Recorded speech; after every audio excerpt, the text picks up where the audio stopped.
Central Catholic. Clay playing Bowling Green. Eagles go up by 10 early. Check out Reese Waymer.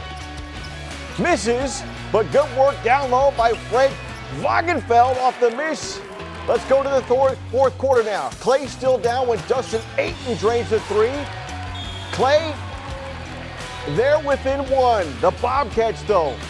Caden Robinson, got a stop ball, splits two guys, gets the bucket and the foul. The Eagles not done. Waymer finds a streaking Trey Reddick for the lay-in. We're tied at 49. But BG, Clay with one last shot, it would not go. The Bobcats would hang on for a 4-point win, 58-54. Coach Rodriguez proud of his men, though.